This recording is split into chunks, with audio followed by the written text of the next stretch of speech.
வணக்கம் நேயர்களே. இப்போ அரசியல் தேர்தல் களம் எவ்வளவு சூடு பிடிச்சிட்டு இருக்குன்றது நமக்கு தெரியும். ஒவ்வொரு நாளும் ஒவ்வொரு சுவாரஸ்யமான தகவல்களோட அதிர்ச்சித்தரமான விஷயங்கள் கூட நம்ம நிறைய பார்த்துட்டு இருக்கோம். அப்படி இருக்கும்போது இன்னைக்கு நம்மளோட தமிழா பாண்டியன் அவர்கிட்ட தான் நம்ம நிறைய விஷயங்கள் கேட்டு தெரிஞ்சுக்க போறோம்.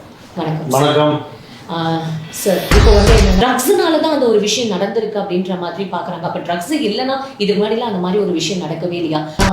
இப்போ இந்த ஆர்த்தி விஷயம் நம்ம பார்த்துட்டு இருக்கோம். ஜஸ்டிஸ் ஃபார் ஆர்த்தி அப்படின்ற மாதிரி ரொம்ப மனசை பாதிக்கிற மாதிரி பதப்பதைக்கிற மாதிரி தான் இருக்கு. அதுலேருந்து மீளவே முடியல அந்த நியூஸ் படிக்கும்போது. ட்ரக்ஸ்னால தான் அந்த ஒரு விஷயம் நடந்திருக்கு அப்படின்ற மாதிரி பாக்குறாங்க. அப்ப ட்ரக்ஸ் இல்லைன்னா இது முன்னாடிலாம் அந்த மாதிரி ஒரு விஷயம் நடக்கவே இல்லையா? ட்ரக்ஸ் கலாச்சாரம் இப்போ ரொம்ப சர்வசாதாரணமா போயிடுச்சு இல்ல?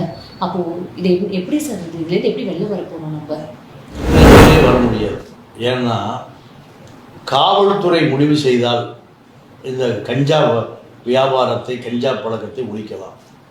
காவல்துறை ஒத்துழைப்பு இல்லாமல் இந்த கஞ்சா வியாபாரம் தமிழ்நாடு பாண்டிச்சேரியில் நடக்காது. இந்த கஞ்சா மாஃபியாக்களை காப்பாளர்களே காவல்துறை தான். நீங்கள் ஒரு 6 மாதத்திற்கு முன்பு உள்துறை அமைச்சர் நமச்சிவாயத்தினுடைய அக்கால் மகன் ஒருவர் வெட்டி கொல்லப்பட்டார்.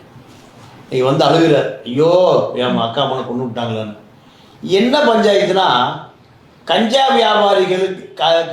வியாபாரிகளை காட்டி கொடுத்ததுக்காக கொல்லப்பட்டார். அப்போ கஞ்சா இப்போ ரொம்ப புழக்கத்துல ஜாஸ்தி ஆயிடுச்சு அப்படின்னு சொல்றீங்களா? திடீர்னு ஜாஸ்தி ஆகலம்மா.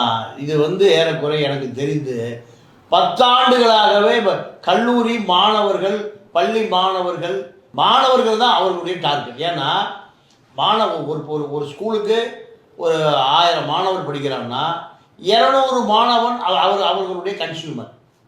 நீங்கள் ட்ரக்ஸுனா எல்லாத்தையும் மொத்தமாக ட்ரக்ஸை சொல்ல